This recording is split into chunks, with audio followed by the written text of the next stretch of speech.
Hello everyone, कैसे हो आप सब लोग। स्वागत है आप सब लोगों का फिर से सुमेंद्र की स्मार्ट दुनिया में। तो आज मैं फिर से आप लोगों के लिए कुछ ऐसी टिप्स लेकर आई हूँ जिनको यूज़ करके आपका समय बचने वाला है और आप वो काम इजीली कर पाएंगे। और इस वक्त गर्मी इतनी ज़्यादा भयंकर हो रही है, कोई भी काम बिगड़ जाता है तो उसको सही करने का हमारा दिमाग ही नहीं चलता। तो आज मैं बताऊँगी आप लोगों को कैसे हम अपना फटाफट से काम निपटा सकते हैं। तो चलिए, हमारी पहली टिप्स है वो है मेथी को लेकर, क्योंकि गर्मी इतनी भयंकर पड़ रही है कि सब्जी तो छोड़ो, इंसान भी सूख रहे हैं अभी, ये समझ लीजिए। तो मैं लेकर आई थी मेथी। जैसे मैंने सुबह कट करके रख दी थी, मैंने कहा शाम को बना लेंगे, तुरंत की तुरंत तो कटती है नहीं। लेकिन शाम तक मेथी ऐसी हो गई थी एकदम लुरझमुझी, मतलब कहने का थोड़ी सूखी सूखी हो गई थी, तो वो अच्छी नहीं लग रही थी। तो मैंने कहा इसको फिर से फ्रेश करते हैं और आप लोगों के साथ भी ये आइडिया शेयर करते हैं। जैसे कि मैंने पानी ले लिया था और पानी में इस मेथी को करीबन आधे घंटे के लिए भिगो के रखेंगे तो ये मेथी फिर से फ्रेश हो जाएगी, क्योंकि ये गर्मी की वजह से मुरझा गई थी। तो इसमें तो पानी में ये रहेगी ना, तो एकदम फ्रेश निकलेगी। तो आप लोग इस टिप्स को यूज़ कर सकते हो और आप इस तरीके से बनाओगे ना तो एकदम फ्रेश मेथी का स्वाद ही आएगा। तो ये देख लीजिए इस तरीके से। और दूसरी बात ये भी है कि अगर इसमें थोड़ी बहुत मिट्टी विट्टी होगी वो भी तले में रह जाएगी, बहुत अच्छे से क्लीन हो जाती है, मिट्टी विट्टी भी नहीं रहती है। तो अगर आप लोगों को मेरी टिप्स अच्छी लगी हो तो एक लाइक करना, शेयर करना फैमिली दोस्तों के साथ। और ये देख लीजिए मेथी भी बहुत अच्छी हरी भरी हो जाती है। तो चलिए अब इसको 5 मिनट के लिए रहने देते हैं मैं तो, क्योंकि मुझे सब्जी बनाना है जल्दी। आप आधे घंटे तक ज़रूर रहने दीजिएगा।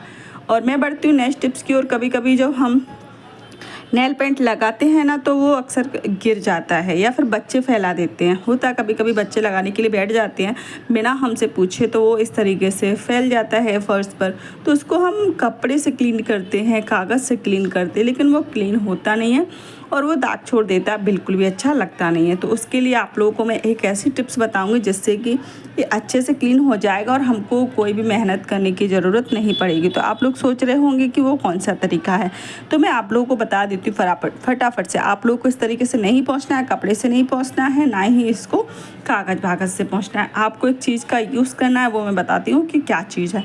ये है चीनी। तो आप लोगों को इसमें से ज़्यादा नहीं, बिल्कुल थोड़ी सी, 1 चम्मच या फिर आधा चम्मच कह लीजिएगा, आधा चम्मच करीबन आपको लेना है चीनी। और चीनी को इस तरीके से डाल देना है नेल पेंट्स के ऊपर, ये देख लीजिए, ठीक है।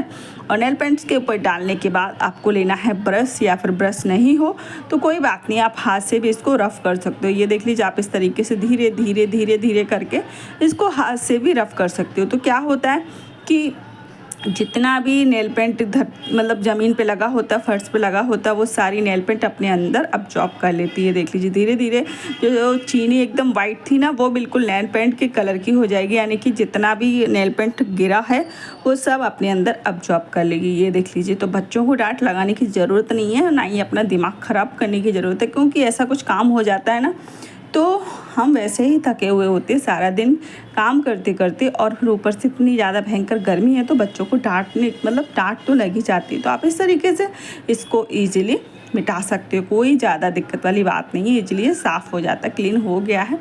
आप इस चीनी को यूज़ मत करना, इस चीनी को फेंक दीजिएगा। तो चलिए मैं बताती हूँ आप लोगों को और भी ऐसी चीज़ें जो कि आपका काम बहुत अच्छे से करेंगी और समय नहीं लगेगा। तो कभी कभी तेल भी गिर जाता है इस तरीके से, ये देख लीजिए।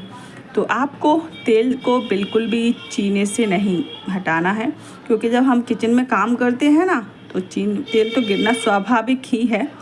तो ये देख लीजिए, इसको हम चीनी से क्लीन नहीं करेंगे। अगर चीनी इस पर डालेंगे ना तो चीनी पिघल जाएगी और ये और ज़्यादा मतलब भद्दा दाग हो जाएगा, छूटेगा नहीं। तो आप इस पर डालना थोड़ा सा आटा, ठीक है। तो आप इसको आटे से क्लीन करना, ये देख लीजिए। तो ये साइड का तेल नहीं है, ये साइड का पानी है जो अभी गिर गया था, तो इसको हम हाथ से क्लीन कर देते हैं। तो ये है तेल। तो तेल को हम अच्छे से इस तरीके से आटे को थोड़ा थोड़ा इस तरीके से करेंगे, जिससे क्या होगा कि आटा अच्छे से तेल को वहाँ से हटा देगा, दाग वाग जो भी होगा सब अच्छे से क्लीन कर लेगा। तो जितने, मैं ये नहीं बोल रही, कभी कभी तो ऐसा भी होता है, मुझसे भी होता है, हर घर में होता है कि जो लगाने वाला तेल होता है वो भी हाथ से छूट के गिर जाता है कहीं, तो बहुत ज़्यादा मतलब दाग जैसा हो जाता है। तो उसको क्लीन करने का तरीका यही है कि आप आटा लीजिएगा और उसको अच्छे से क्लीन कर लीजिएगा। तो चलिए बढ़ते हैं नेक्स्ट टिप्स की ओर। कभी कभी आपने इस तरीके प्याज काटने का तरीका देखा है, मतलब जो नया तरीका मैं आप लोगों को बताती हूँ प्याज काटने का। तो चलिए बताती हूँ, अच्छा लगे तो एक लाइक ज़रूर कर देना। पहले तो हम प्याज को अच्छे से छील लेंगे।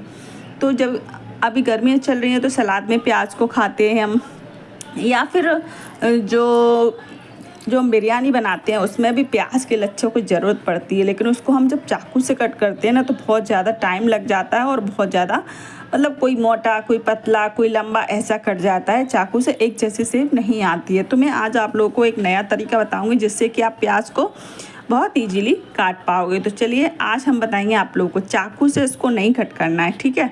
कैसे करना है तो वो मैं आप लोगों को बताती हूँ। आपको यूज़ करना है पिलर का, चाकू का नहीं, पिलर का यूज़ करना है। इस तरीके से जो छीलनी होती है उसका यूज़ करना है। अब आप लोग बोलोगे कि इससे कैसे प्याज कटेगी, तो अभी आप लोगों के सामने ही मैं दिखाती हूँ कि इससे प्याज कैसे कटेगी। तो इससे इस तरीके से लच्छेदार प्याज कटेगी और बिल्कुल एक जैसी कटेगी, कहीं पतली मोटी या फिर छोटी मोटी ऐसी नहीं होगी, बिल्कुल एक जैसी, बिल्कुल एक जैसी ट्रांसपेरेंट जो प्याज होती है ना वैसी। इसको आप सलाद में खा सकते हो या फिर आप सब्जी में यूज़ कर सकते हो। सब्जी में प्याज कट करके यूज़ करते तो आप इसको यूज़ कर सकते हो। चावल में यूज़ कर सकते हो या फिर कहो कि वेज बिरयानी में जो हम प्याज का यूज़ करते हैं ना लच्छे को भून कर, तो उसमें भी आप इसका यूज़ कर सकते हो। ये देख लीजिए। तो मैं तो हमेशा इसी तरीके से कट करती हूँ, क्योंकि अगर हम चाकू से कट करने बैठते हैं तो जल्दी नहीं कटता है और एक जैसा भी नहीं होता, तो वो अच्छा भी नहीं लगता देखने में। तो आज से तो आप इसी तरीके से प्याज को कट करना, बहुत जल्दी कट हो जाता है, बिल्कुल भी समय नहीं लगता। तो देख लीजिए कितना बढ़िया लग रहा है, मुझे तो बहुत ज़्यादा अच्छा लगा ये तरीका। तो मैंने सोचा आप लोगों के साथ भी शेयर कर दूं ज़रूर। जो जिस चीज़ का फ़ायदा मैं उठाती हूँ वो चीज़ आप लोग भी उसका यूज़ कर पाए। अच्छा लगे तो एक लाइक ज़रूर कर देना। तो चलिए बढ़ते हैं नेक्स्ट टिप्स की ओर। कभी कभी क्या होता है फ्रेंड, देखो मेरे हिसाब से हर घर में ऐसा होता है कि जब हम खाना बनाते हैं, रोटियां बनाते हैं, तो आटा कुछ बचता है उसको हम ऐसे ही रख देते हैं। तो सोचते हैं कि आधे घंटे बाद रोटियां बना लेंगे, या फिर ऐसा होता है कि आटा लगा के रख देते हैं कि थोड़ी देर में रोटियां बनाएंगे। तो क्या हो जाता है कि आटा थोड़ा गीला हो जाता है, उससे रोटियां बनाना बहुत ज़्यादा मुश्किल होता है। वैसे तो दो तरीके हैं आपको इस आटे से रोटी कैसे बनाएं। तो पहला तरीका तो ये है कि आप आटे को थोड़ा सा सूखा आटा लगा के उसको दोबारा से अच्छे से टाइट कर लीजिएगा, ठीक है। अगर आप ऐसा नहीं करना चाहते हो तो दूसरा तरीका मैं आप लोगों को बताती हूँ। दूसरा तरीका ये है, आप इस तरीके से थोड़ा सूखा आटा ज़्यादा लीजिएगा और इस तरीके से हल्के हल्के हाथों से, जैसे आप रोटियां बनाते हो ना, जो नॉर्मल आटा होता है उससे रोटियां बनाते हो, वो तो आप कैसे भी बना लेते हो टाइटली हाथों से, तो वो चिपकती नहीं है। लेकिन आप ये गीला आटा है तो बहुत ईजीली चिपकता है हाथों से। ये देख लीजिए गीला हो गया, क्योंकि मैंने आधे घंटे पहले पराठे बनाए थे, उसका आटा बचा था, तो मैंने कहा इसको बाद में बनाऊंगी तो रखा। तो इसका किस तरीके से बनाना है वो मैं आप लोगों को बताती हूँ।